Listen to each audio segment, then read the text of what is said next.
I opened my garage, and my 58K GMC Sierra 1500 was missing. Dad laughed. "We gave it to your sister. He actually needs a real truck." I stayed calm. I just asked, "Isn't his license still suspended after that Dewey?" Then I opened my contacts and made one call. The oil stain on the concrete was still shaped like the rear axle shadow. That was the first thing I noticed when I opened the garage door that Saturday morning. I had parked the Sierra in that same spot every night for 3 years, and the concrete had learned the shape of it, the dark ellipse under the rear differential that never quite dried away between uses. The garage smelled the way it always did after I parked, exhaust and the faint sweetness of the pine air freshener clipped to the center vent. But the space was empty. The GMC Sierra 1500 I had been paying $850 a month for 3 years was not in my garage. The toolbox bolted to the bed was not in my garage. And the canvas work glove my grandmother left me, the one I kept in the center console since the day I drove the truck home, was somewhere I could not see it. I stood at the entrance and looked at the oil stain. Just looked at it, letting the information settle before I turned around. Then I turned around. My father was standing in the driveway, arms crossed. Smiling, Lois was behind him, close to his left shoulder, the way she always stood when she knew something was wrong and had made her peace with not stopping it. My sister Dana was in the passenger seat of my father's car with the window up and her eyes forward. She did not get out. Virgil let me look at the empty garage for a full 3 seconds before he spoke. He wanted me to arrive at the question before he gave me the answer. He has always operated that way, presenting conclusions and letting others build the road to them. It makes him feel like the person in the room who already knows where everything is going. "We borrowed it," he said. "Cliff needed something reliable." Cliff is Dana's husband. He is 28 years old, unemployed, and has a suspended driver's license from a Dewey conviction in March of last year. He also had a prior incident 3 years before that, which ended with his car against a guardrail on the county road east of town and a charge that cost him a year of restricted driving. 2 DUIs before 30. I knew about both of these things before Virgil finished his sentence. Dana had told me about the March conviction on a phone call she probably forgot she made, 3 weeks after the sentencing. In that vague way, she sometimes told me things she needed someone to know, but did not want to feel responsible for sharing. She had said it the way you say something you are hoping will land softly. Cliff had some trouble with a checkpoint last spring. It is handled, but his license is suspended for a bit. A bit turned out to be 14 months. I looked at my father. "Isn't his license still suspended?" The grin flickered. "Not much, just enough that I caught it shift before he reassembled it." Then he stepped forward from where he had been leaning against his car, and the grin came back wider, and he said the thing that I have replayed every single day since. "He actually needs a real truck, Sable. Cliff has a construction crew to run. He has to haul materials, pull a trailer, show up at job sites with equipment in the bed. You drive to an airport and park in a garage for 10 hours. You do not use a $58,000 truck to sit in a parking structure while you wave planes around a runway. You buy groceries with it. You drive to Tamara's apartment on weekends. Your sister has a husband with a career. You have a badge and a parking spot. We are not stealing anything. We are putting the truck where it is actually useful. You make $62,000 a year. Go finance yourself a little sedan like a normal single woman and stop treating a pickup truck like it is a family member." Lois said nothing. The window in my father's car stayed up. Dana stayed in the car. I waited until he finished. Every word. Not because I was afraid to interrupt him, but because I needed every syllable. He was not speaking carelessly. He was telling me exactly what he thought of me and exactly how little he believed I would do about it. He thought I would stand in my own driveway and absorb the information and eventually accept it the way I had accepted other things over the years, the way the good daughter learns to absorb whatever falls on her without making a scene. He thought this was a conversation. It was not. It was the last one. I opened my contacts, scrolled to one number, pressed call. Hi, yes, I need to report a stolen vehicle. If you are new to Betrayal Unfolded, this is where we read the stories people lived through, so the rest of us do not have to stay quiet about ours. If this one is landing somewhere familiar, subscribe before we go further. We do this every week, and we are not done yet. I need to tell you about my grandmother Rosie before I tell you what happened next. The story does not require you to feel sorry for me. It requires you to understand what was in that center console and why it was not just a truck. Rosie worked a textile mill floor for 35 years. She stood at a loom for 8 hours a shift, 6 days a week. In a building where the air was thick with fiber dust and the noise never fully left your ears even after you went home. She wore one canvas work glove at the mill, always the left hand, because the loom had a lever on that side, and bare skin on that lever would slip by noon. She wore that glove so many years the leather shaped itself to the exact angle of her grip. By the time I was old enough to sit in her lap, her hands were rough in a way that felt permanent, the way skin becomes when it has been doing the same work long enough that the work and the skin become the same thing. Rosie never owned a car. She took the bus to the mill for years, and when the route was canceled in 2003 because the ridership numbers fell below the county's threshold, she walked 2 miles in the dark through whatever weather showed up that morning, because the shift started whether the weather cooperated or not. She did this until she retired at 67, and then she did not go anywhere much, because most of where she had ever needed to go was the mill and then home. When she died, she left me the glove. One glove, left hand, leather worn soft in the center where her palm used to be. The day I drove the Sierra home from the dealership, I sat in the parking lot for a moment before starting the engine. Then I opened the center console, and I put the glove inside it. The console, not the glove box. The place I would reach every morning when I was looking for my work badge or my spare earphones. Because I wanted to see it every single day.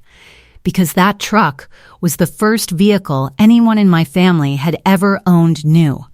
Not used with someone else's miles on it.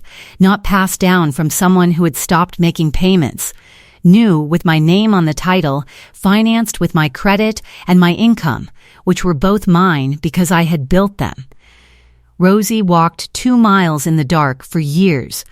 I drove to work in a vehicle I owned. That felt like something worth remembering.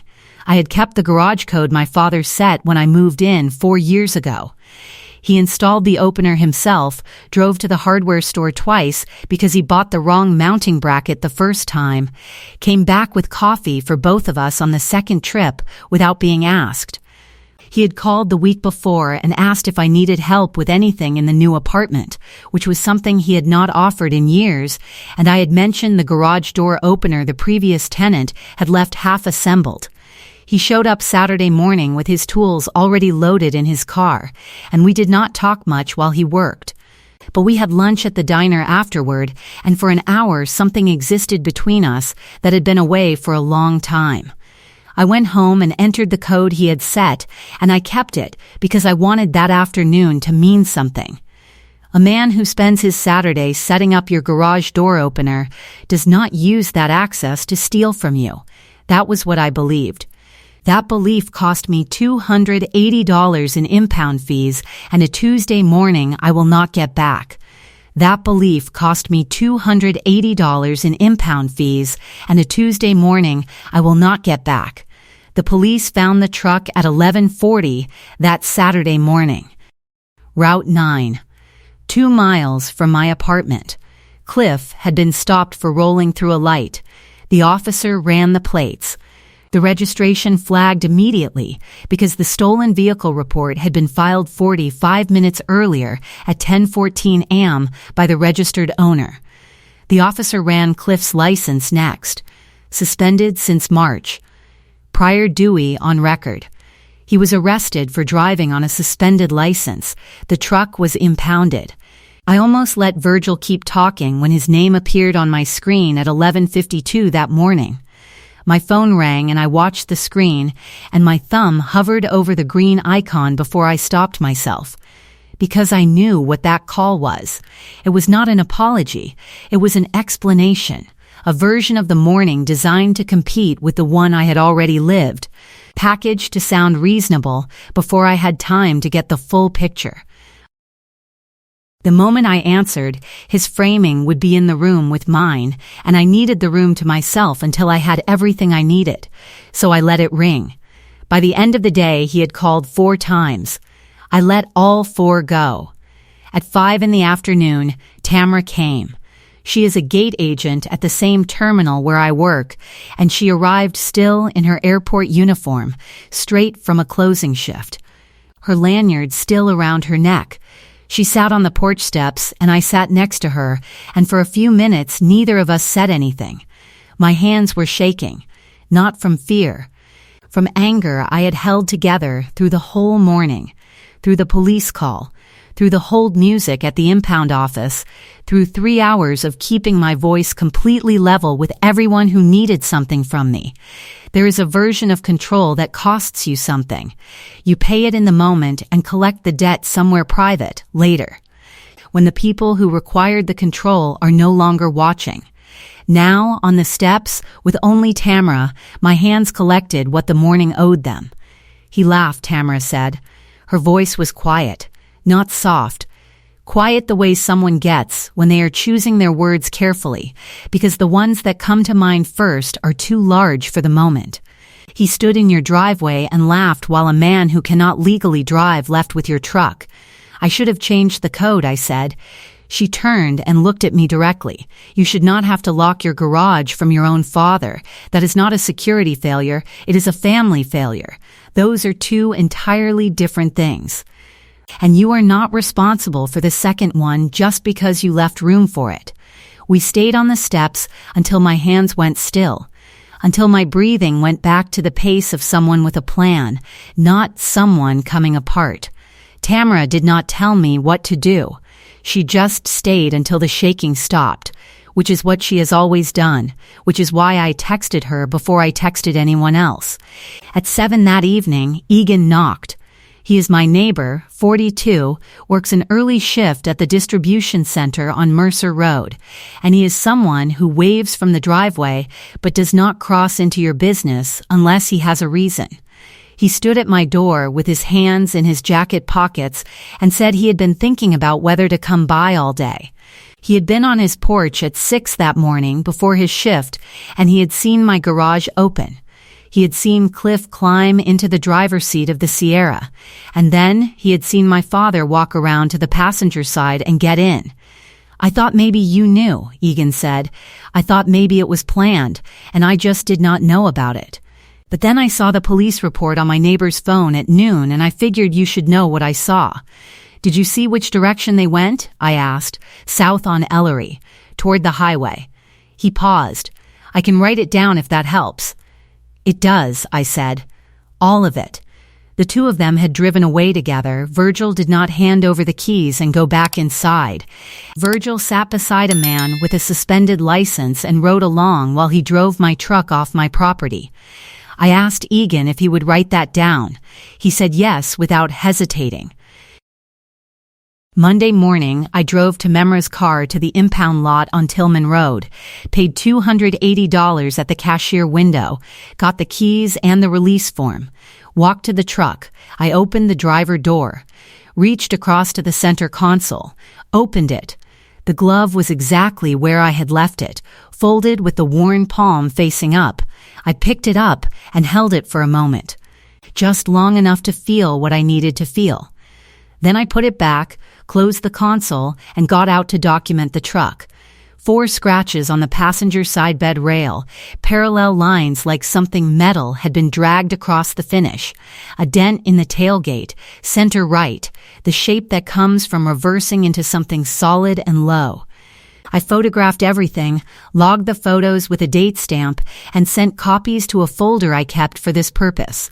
Then I drove to the nearest gas station and filled the tank, which had been half full when the truck left my garage. At 2 p.m., my phone rang. The caller ID said Safeguard Auto. I answered.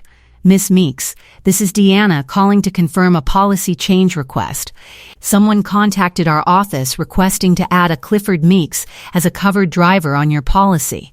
We require verbal authorization from the primary policyholder before we can process any changes.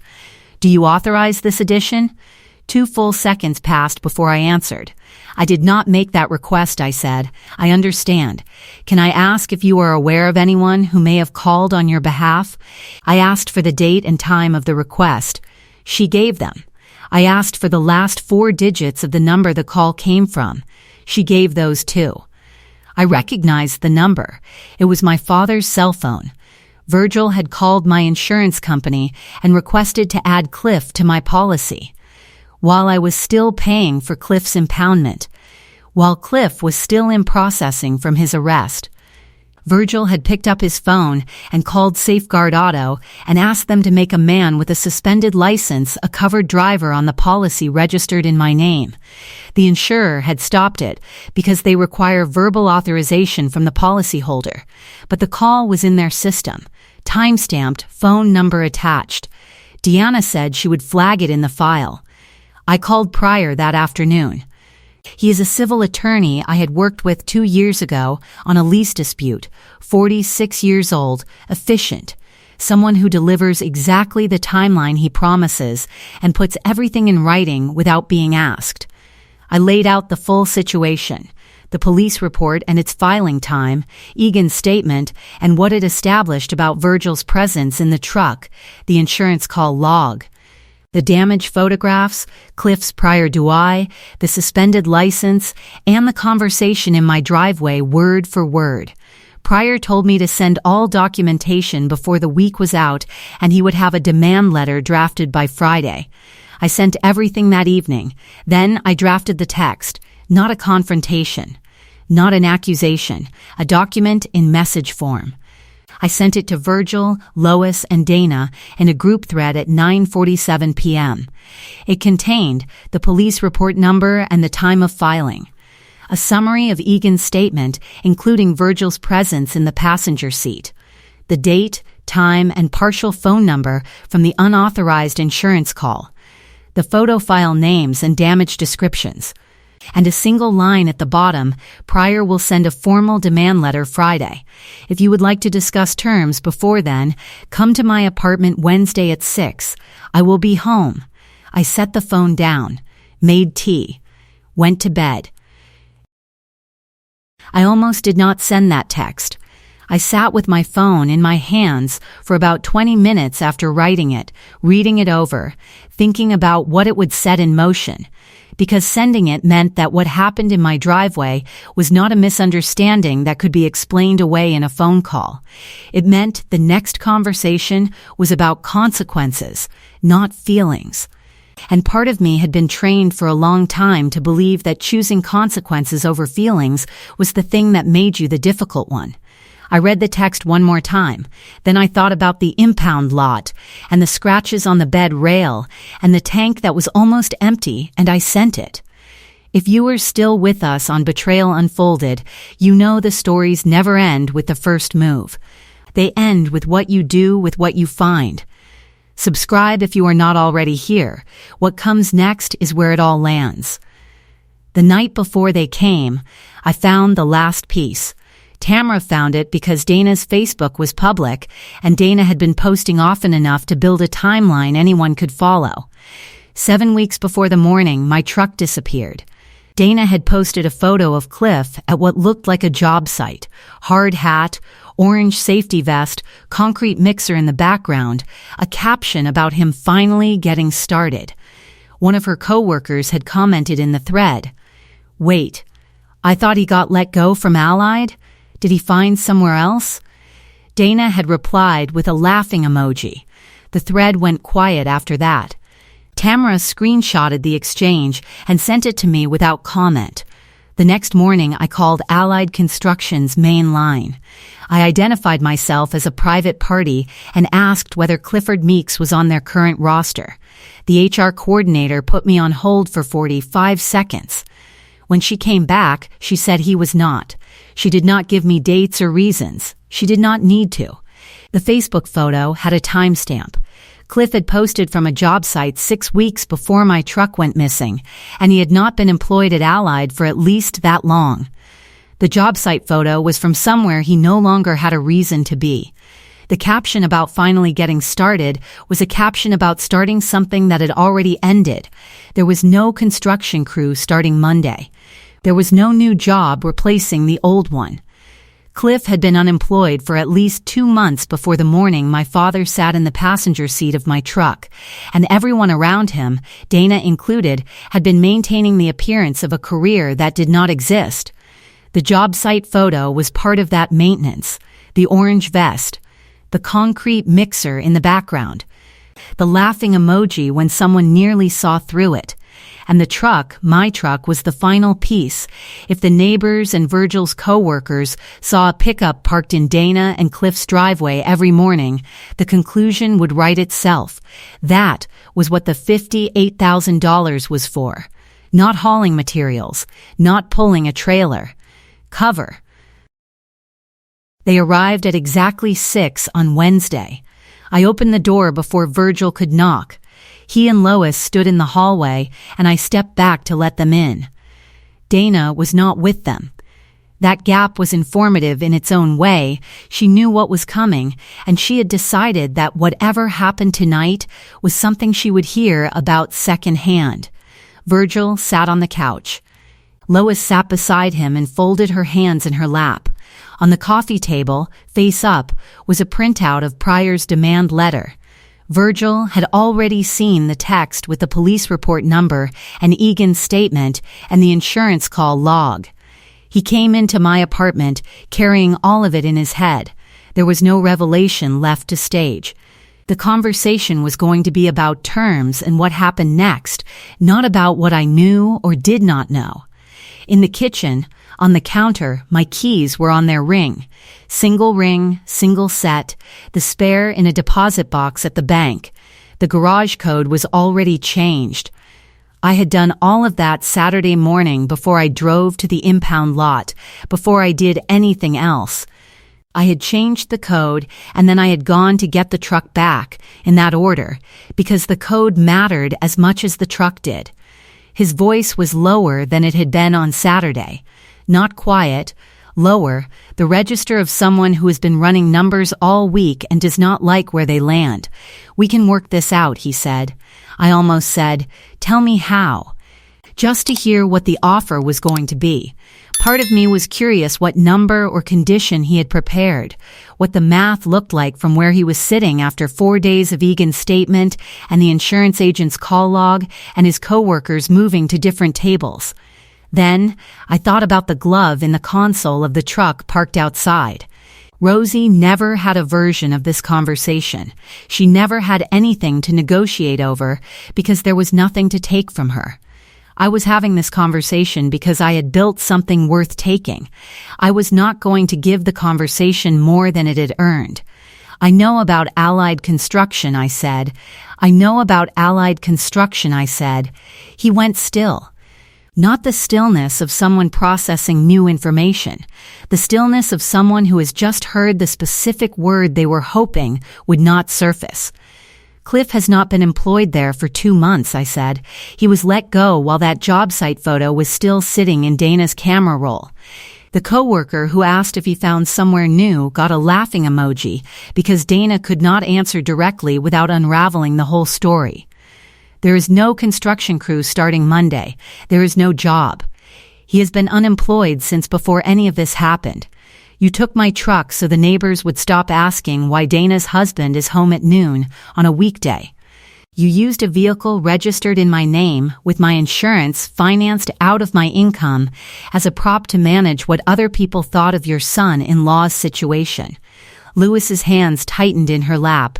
Her knuckles pressed white through her fingers. She did not speak. Virgil looked at her. She looked at the coffee table. You told me I wave planes around a runway, I said. You are right, I do. And the woman who waves planes around a runway has been paying the insurance on your truck for 18 months. $220 a month. $3,960 total.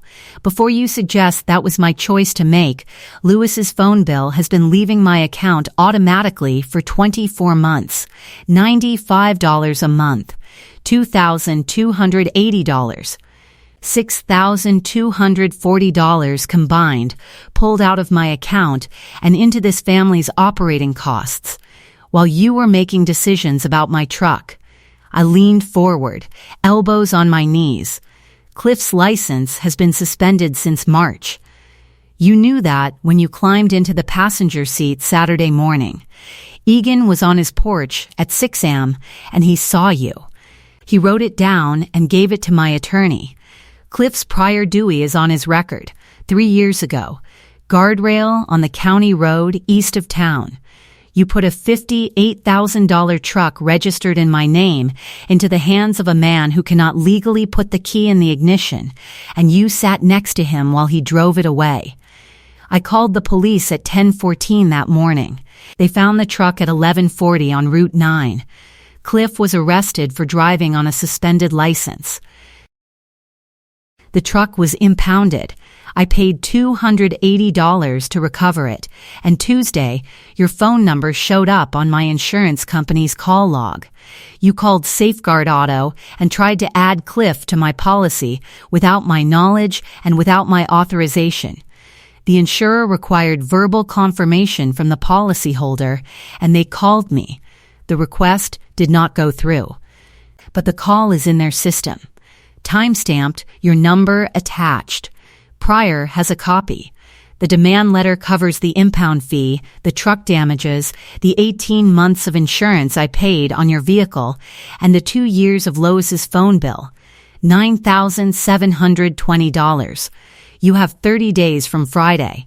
Virgil's hands pressed flat against his thighs. The pressure turned his knuckles pale. His lower lip pulled inward, bitten once, a thin white line where the blood came back slowly after. His shoulders came forward and inward in a way that was not a slouch, but a collapse. The space between his shoulder blades widening as something in the middle of him gave up, trying to hold the shape it had been in for the last 4 days. His eyes went to the demand letter on the coffee table. He read the total, looked at the door, read the total again, then looked at a point between the window and the wall that contained nothing. You called me a normal single woman with a badge and a parking spot, I said. You stood in my driveway and told me my truck was wasted on my life. The woman with the badge paid for the insurance on your truck for a year and a half. The woman with the parking spot put $40,000 into a vehicle that was sitting in her own garage until you decided someone else had a better claim on it. You said I treat a truck like a family member. You are right.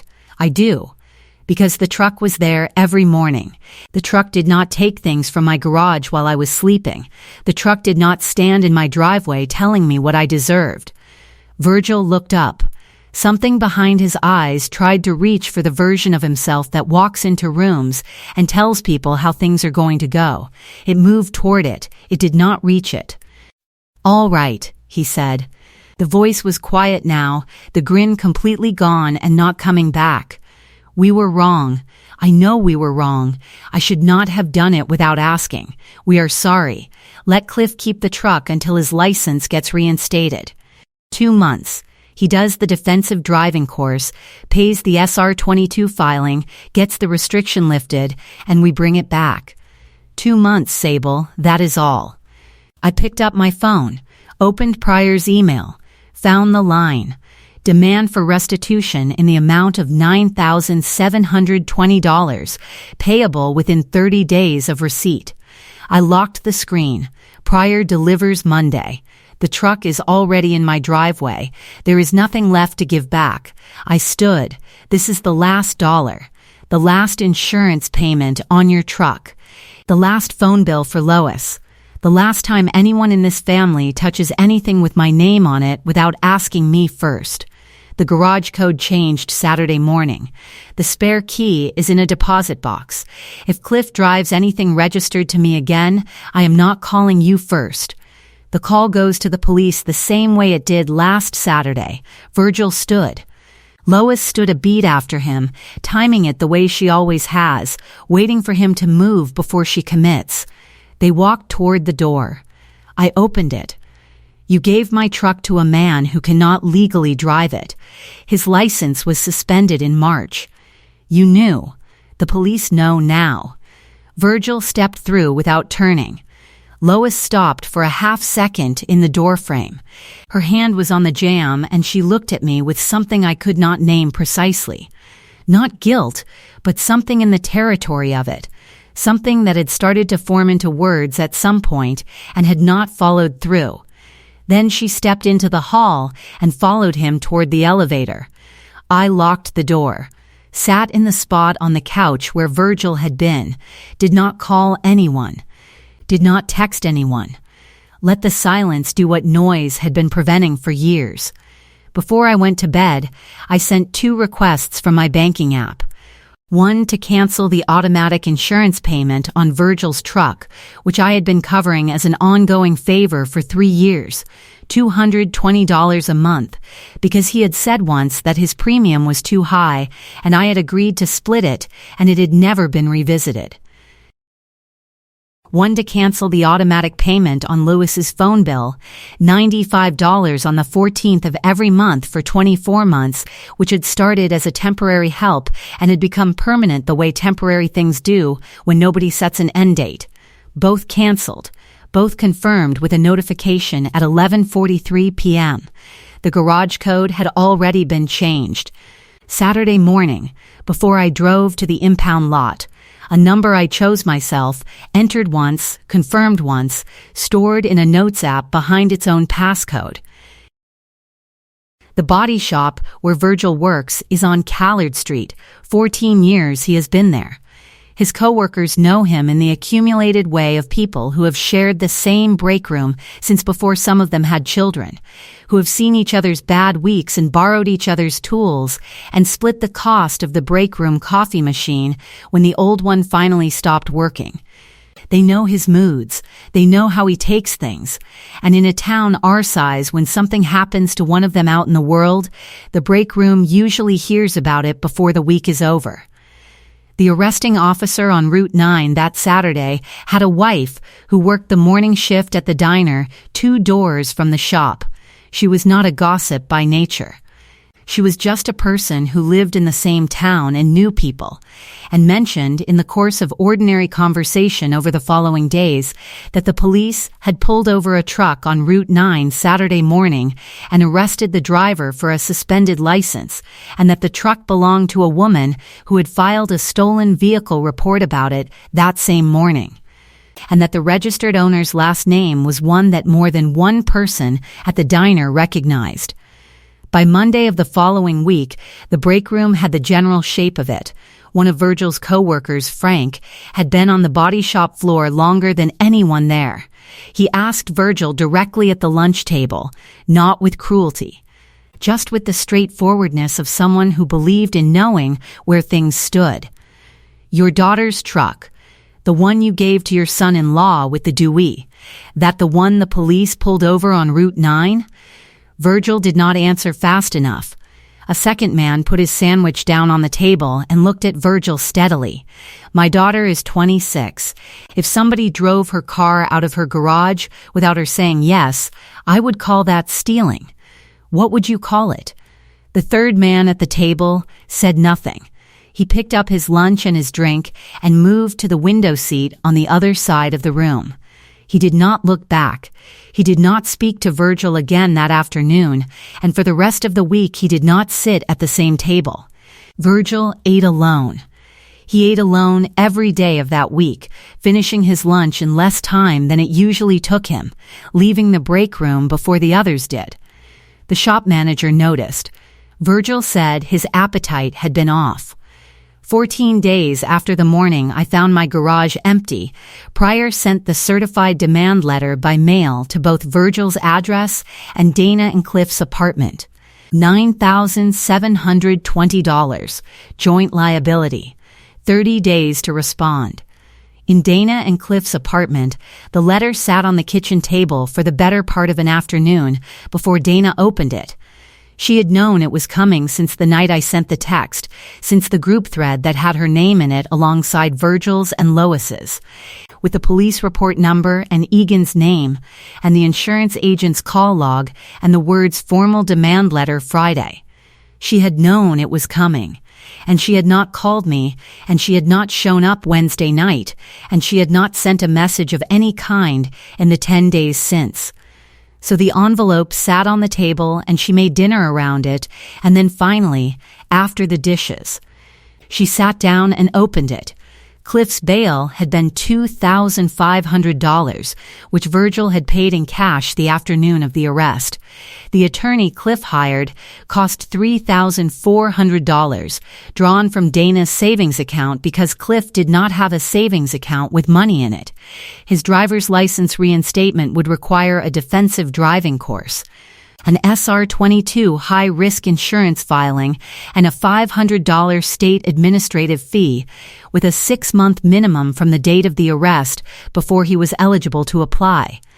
Without a license, he could not take construction jobs, because every site he had ever worked required driving to the location. He was not doing any other work either. Dana's $52,000 annual salary, which she earned by cleaning teeth 5 days a week and smiling at patients and asking how their families were doing, was the only money coming into the apartment. She opened the calculator on her phone, entered their monthly fixed costs, rent, utilities, the car insurance on her vehicle, groceries for 2. The minimum payments on 2 credit cards they had been carrying balances on since last summer. She subtracted the total from her monthly take-home. The number that came back was negative $1,100. That was every month for 6 months at minimum, assuming Cliff found work on the day his license was reinstated, which was not a thing she could assume. She looked at the number. Then she closed the calculator without saving anything and set the phone face down on the table next to the demand letter with both their names on it. The last thing I want to tell you is quieter than everything else, and it matters anyway. Lois did not call me that first week. She did not call the second week either. What she did, as far as I know, because Tamara noticed it during a video call Lewis had with her own sister and left her phone running too long near the wrong angle, was open our text thread several times and begin typing things she never sent. 3 times, at minimum, maybe more.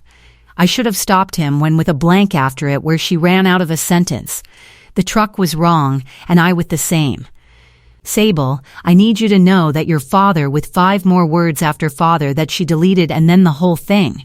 Nothing sent.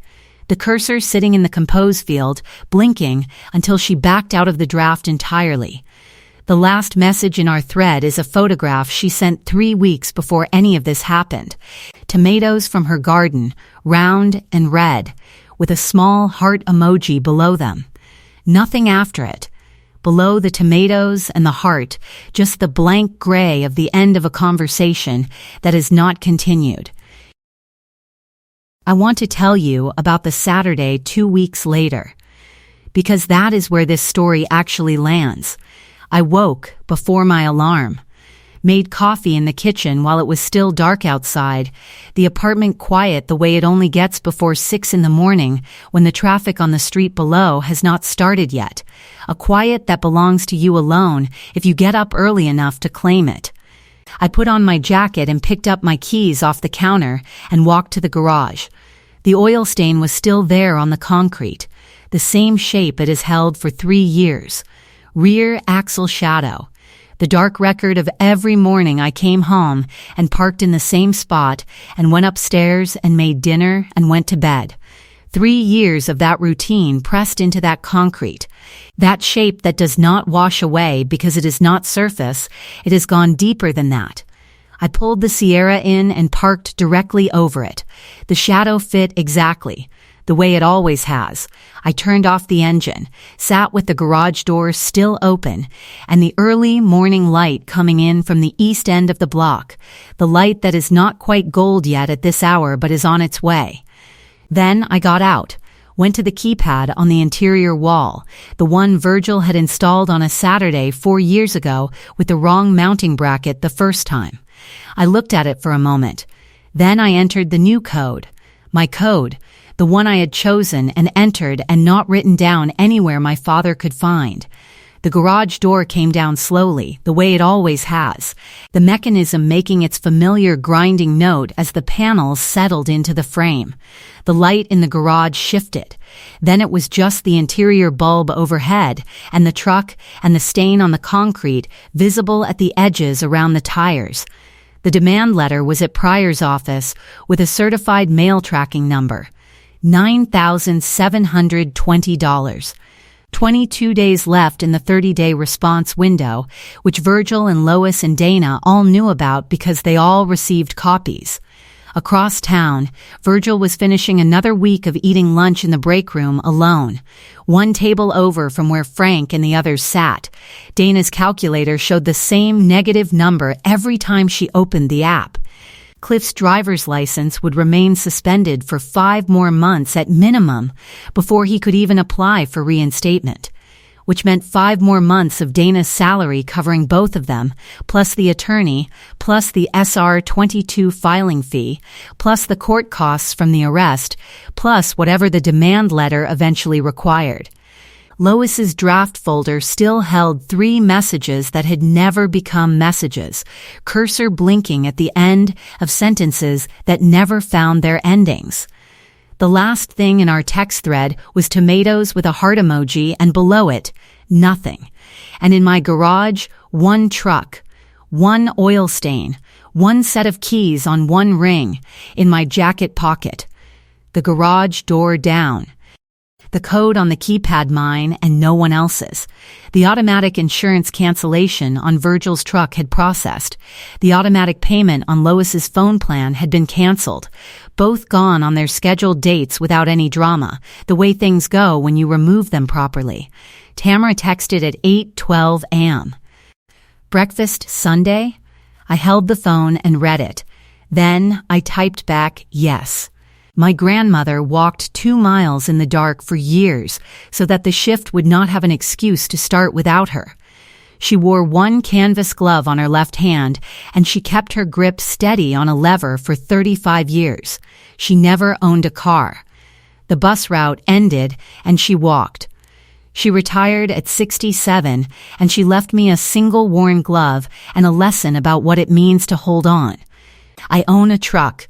It is in the garage with the oil stain it made. The door is down. The code is mine. The spare key is in a deposit box at the bank on Merchant Street. Behind a door only I have a key to. Behind a lock only the bank and I can open. What my father took was real. 3 days of my life, $280, a tank of gas, 4 scratches on my bed rail, a dent in my tailgate, and the belief I had kept for 4 years that a man who installs your garage door opener does not steal from you. He took all of that, but he did not take what he thought he was taking. He thought he was taking a truck. What he actually took was the last reason I had to leave the code unchanged. The cycle broke. It stays broken. And the garage door comes down now on a number nobody else knows. If this story made you think of someone who needed to hear it, send it to them. And if you are here for the first time, we tell these stories every week on Betrayal Unfolded. Subscribe so you are here for the next one.